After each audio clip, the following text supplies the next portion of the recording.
राजकीय घडामोडी, सामाजिक विश्लेषण, कृषी विभाग, कला व मनोरंजन विश्व आणि क्रीडा क्षेत्रातील बातम्यांचे ताजे व अचूक अपडेट्स। महाराष्ट्र शाही न्यूज मराठी, बातमी मागची बातमी, शोध सत्याचा। प्रिय ग्राहकांनो, आपल्या सेवेत सदैव तत्पर आहे फापाळे इन्शुरन्स अँड सर्व्हिस। जीवनभराची साथ, जीवनानंतरही मदतीचा हात। इथे सर्व कंपन्यांचे मेडिक्लेम सर्व्हिस, वाहनांचे insurance, fire insurance, property, shop, housing society, बिल्डिंगचे insurance, LIC, mutual fund, pension plus, child education plans, tax saving plan, आरोग्य विमा, अपघात विमा असे सर्व प्रकारचे इन्शुरन्स आणि प्लॅन्स एकाच ठिकाणी। ना नफा ना तोटा या तत्वावर कामे करून सर्व्हिस दिली जाईल। तर मग आजच संपर्क साधा फापाळे इन्शुरन्स अँड सर्व्हिस। आमचा पत्ता पुणे नाशिक राष्ट्रीय महामार्ग, बोटा bypass road, Shri Chhatrapati Shivaji Maharaj market, बोटा, तालुका संगमनेर। संपर्कासाठी प्रोप्रायटर सचिन फापाळे। संपर्क क्रमांक 95 27 44 09 46 आणि 95 27 44 09 64। पठार भागातून पंचक्रोशीतून उपस्थित सर्व जनाक्रोश आंदोलनानिमित्त उपस्थित सर्व बंधू आणि भगिनींचं मी स्वागत करतो। आणि दुसरं खास करून अमोल कुरकुटे आणि कुरकुटवाडीतील तरुण युवकांचं मी अभिनंदन करतो की 90 साली या राज्यमार्ग म्हणून या महामार्गाला दर्जा भेटलाय। 90 साली दर्जा भेटला। आज 35 वर्षानंतर आज इथे रस्ता रोको आंदोलन होतंय, त्याबद्दल मी तुमचं हार्दिक अभिनंदन करतो। दुसरी गोष्ट, चव्हाण साहेब इथे पिवळेगुडचे उपस्थित आहेत। चव्हाण साहेब, माझे काही प्रश्न आहेत तुम्हाला। मागील 5 वर्षात देखभाल दुरुस्तीवर आणि नवीन कामावर या राज्यमार्गावर किती खर्च झालाय? 23।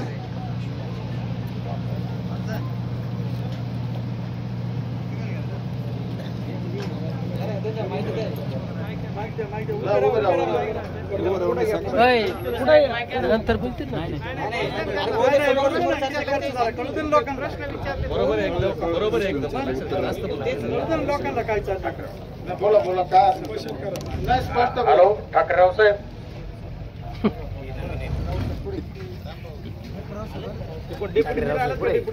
ठाकरेराव साहेब तुम्ही आले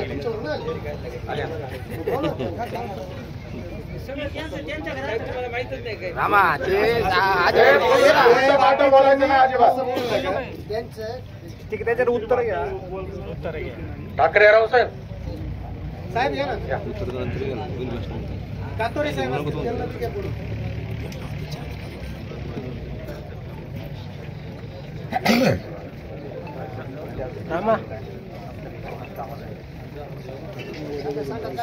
प्रश्न परत सांगा त्यांना एकदा। मागील 5 वर्षामध्ये राज्यमार्ग क्रमांक 23 या रस्त्यावर देखभाल दुरुस्तीसाठी आणि नवीन कामासाठी किती खर्च निधी झालेला आहे याची माहिती या सामान्य जनतेला द्या।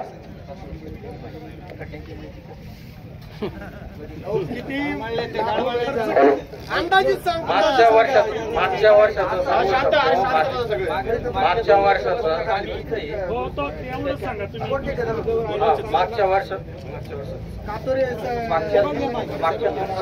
बजेटची दोनच कामे।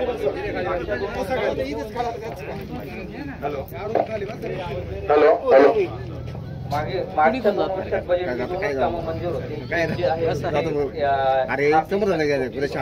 ते 2 पीस घेतलेले होते, परंतु एकच पीस म्हणजे नंतर दुसरा पीस आलेला नव्हता। म्हणजे आपण बजेटला टाकलेला होता, परंतु तो मंजूर झाला नाही, म्हणून आपण हा एक पीस केलेला आहे। एक जो आहे तो कोटमारा धर्मापाशी एक आपण पीस केलेला आहे। असे 2च कामं मंजूर होते। आणि खड्ड्याचे दरवर्षी आपण टेंडर अंदाजित यावर्षी 8 ते 10 लाखाचं हे होतं एस्टिमेट।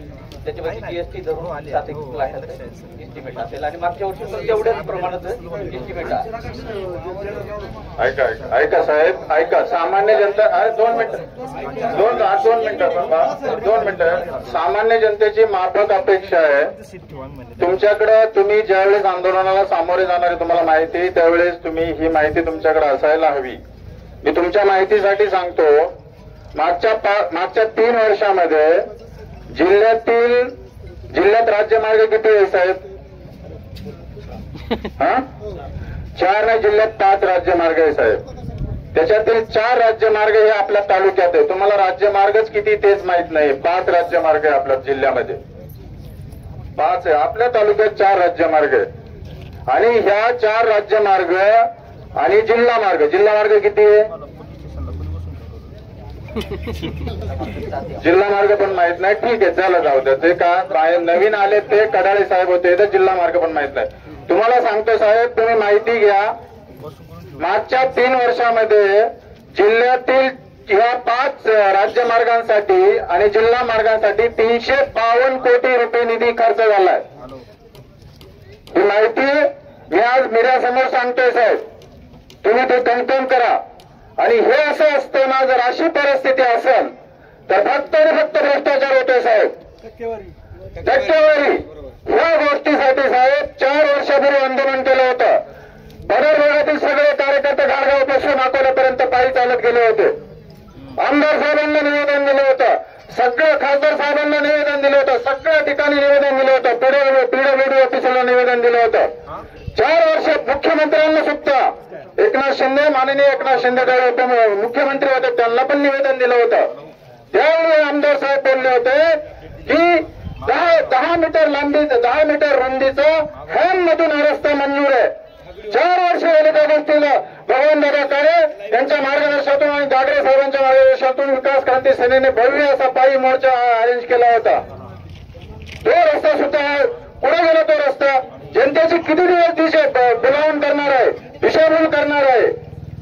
तुम्ही आज नवीन आलेला आहात, कडाळे साहेब इथे होते, त्यांना हे सगळं माहिती आहे. त्याच्या अगोदर पण मी निवेदन दिले होते. तुम्हाला अजून एक माहिती सांगतो मी. 19ला निधी मंजूर झाला होता. 2 पार्ट मध्ये कामं झाले. ते ब्राह्मणवाड्यापासून एक पार्ट मध्ये झाले, ब्राह्मणवाड्याच्या तिकडे ते दुसऱ्या पार्ट मध्ये काम झाले. ते कामच झालेलं नाही, पूर्णपणे भ्रष्टाचार झालाय. आणि ह्या अशा परिस्थितीमध्ये तुम्ही मला आता इथं तुम्ही एक लेखी आश्वासन द्यायचे. असं तसं आश्वासन चालणार नाही. देखभाल दुरुस्तीच्या नावाखाली आपण हे काम करू शकता आपल्या अधिकारात. बरोबर आहे? ठीक आहे. तुम्ही बोलता आमदार साहेब निधी देत नाही, हे देत नाही. नाही देऊ द्या निधी. 2,500 कोटीच्या विकासाला आग लागू द्या. 2,500 कोटीचा विकास आणि 2,500 खड्डे पडले तिथून बोट्यापासून अकोल्यापर्यंत. ते बरोबर भागातील जनता त्याला योग्य उत्तर देईल येणाऱ्या काळामध्ये. फक्त तुम्ही मला एक लेखी आश्वासन या बुरकुटवाडी ग्रामस्थांना आणि या पडाळ भागातील ग्रामस्थांना द्यायचंय आणि त्याच्याशी तंत हे राहायचंय साहेब. ठीक आहे, तुम्ही तुमची भूमिका एकदा त्यांना सांगा. जो कोटमारा धरणाजवळ रस्ता झालाय त्याची जो लेअर दिला जातो त्याला काहीतरी पहिला जो लेअर दिलाय त्याला काहीतरी जाडी असेल ना. 40 mm 50 mm ची जाडी. गाईच्या ब्लॉकला जास्त लावतो शेतकरी, एवढा सुद्धा लेअर नाही निघून जाते.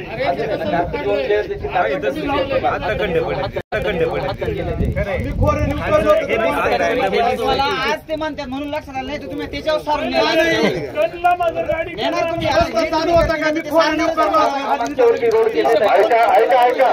ऐका 2 मिनिटं ऐका साहेब.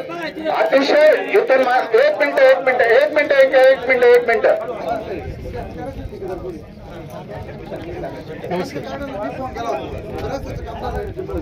इथून मागे झालेली कामं अतिशय निकृष्ट दर्जाची झाली आहे. इथून पुढे ती काळजी घ्या साहेब. का इथून पुढे होणारे काम हे अतिशय बघा. मी तुम्हाला अजून एक सांगतो गोष्ट. ज्यावेळेस रस्त्याचं काम होणार आहे, ज्या आजूबाजूच्या ज्या ग्रामपंचायती आहे त्या ग्रामपंचायतीमध्ये एक वर्क ऑर्डर कॉपी नेऊन द्यायची. बरोबर? ते लोक पाहतील त्या कामाचा स्कोप काय आहे, किती काम आहे, कसं झालं का, इस्टिमेट ते द्या. इस्टिमेट काय देत नाही तुम्ही साहेब? प्रत्येक लोक मालक आहे, तुम्ही नोकर आहे साहेब. मालकालाच तुम्ही सांगत नाही काय करता येते. तर म्हणा ते संबंधित ठेकेदारांनी कारवाई करा. आणि जर बिल झालं असेल चुकीचं तर त्यांच्यावर कारवाई करा. संबंधित ठेकेदारांनी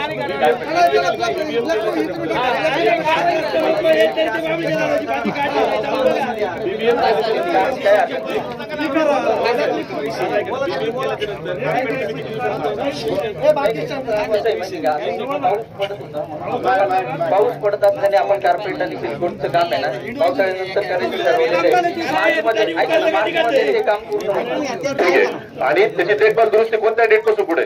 3 वर्ष त्याच्या पुढे म्हणजे काम चालू झाल्यापासून? नाही काम संपल्यानंतर काम पूर्ण म्हणजे कम्प्लिशन लेटरच्या नंतर 3 वर्ष पुढे, बरोबर. आता यापूर्वी आमचं जे आता रामाभाऊनी आंदोलन केलं होतं त्याला मला वाटतं 1.5 वर्ष झाले काम झालेलं आपल्या याच्या मंदिराच्या समोरून, महानुभाव मंदिराच्या समोरून. एक मिनिट जाजूकडे काम होतं आणि ते काम आम्ही रोखलं होतं. त्याच्यावरती 2 वेळा आंदोलन झालं. इथं एक झालं आणि महानुभाव मंदिरासमोर झालं. त्याच्या बातम्या पण झालेल्या आहेत. त्याला अजून 3 वर्ष पूर्ण झाले नाहीत, बरोबर ना. आता तुम्ही यांनी 3 वर्ष सांगितलं, तुम्ही 2 वर्ष सांगितलं. म्हणजे मला तुम्हाला हा प्रश्न काय विचारायचा आहे माहिती का. हा प्रश्न विचारण्या पाठीमागचं कारण असं आहे का तुम्ही बीबीएम टाकल्याच्या नंतर जर तुम्ही त्यांना बीबीएमच्या नंतर जर तुम्ही पकडत असाल तो 2 वर्षाचा काळ, तो बीबीएम आणि कार्पेट याच्यामधला 2 वर्षाचा काळ तुम्ही घालवताय. कामाच्या कालावधी 1 वर्ष कामाचा कालावधी असतो आणि 2 वर्ष पुढे, बरोबर आहे ना. आता ह्या वेळेस तुम्ही बीबीएम पावसाळ्यात केलेलं आहे, बरोबर. इतकी घाई घेऊन त्या कामाला करायचं, जरा इलेक्शन वगैरे जवळ आले होते म्हणून आणि मोर्चा झाला होता. त्याच्यानंतर तुम्ही एकदम फास्ट केलं होते का तुम्हाला वाटलं आता इलेक्शन पुढे आले म्हणून ठीक आहे, हरकत नाही. परंतु ते बीबीएम झाल्याच्या नंतर कार्पेटचा त्याचा जो टाइम पिरियड होता त्याच्यात तुम्ही टाइम पिरियड केलेला नाहीये आणि तुम्ही म्हणता 3 वर्ष. तर मग आमची ही मागणी आहे का आता कॉर्पोरेटच्या जवळ आम्ही काम केलंय, जे काम केलंय त्या कामाची आम्हाला चौकशी लावायची. आजच्या दिवशी आमचं ते एक निवेदन घ्या की जे काम पूर्ण केलंय, कारण ते पैसे सर्वसामान्य जनतेचे कोणाचे, आमचे तुमचे कोणाचे नाहीये, बरोबर. जे काम केलं ना ते काम जर खराब झालं नाही तर त्या जाजूची चौकशी लावा आणि त्या कामावरती 100% पहिले त्याची कारवाई करा.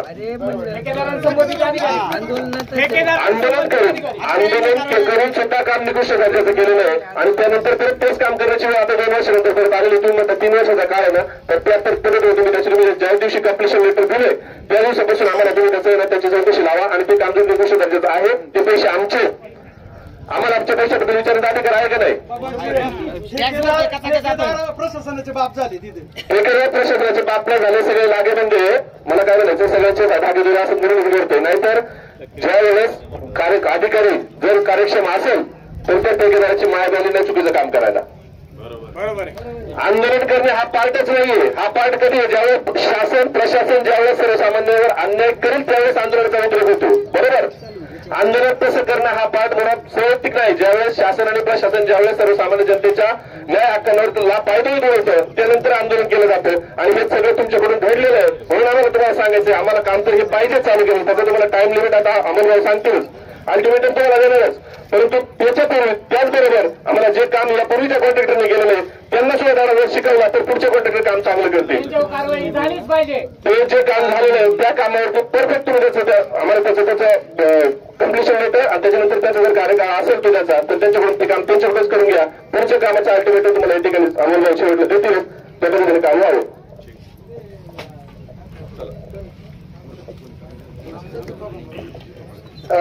तसेच माननीय महाराष्ट्र शाही न्यूज मराठी, बातमी मागची बातमी, शोध सत्याचा.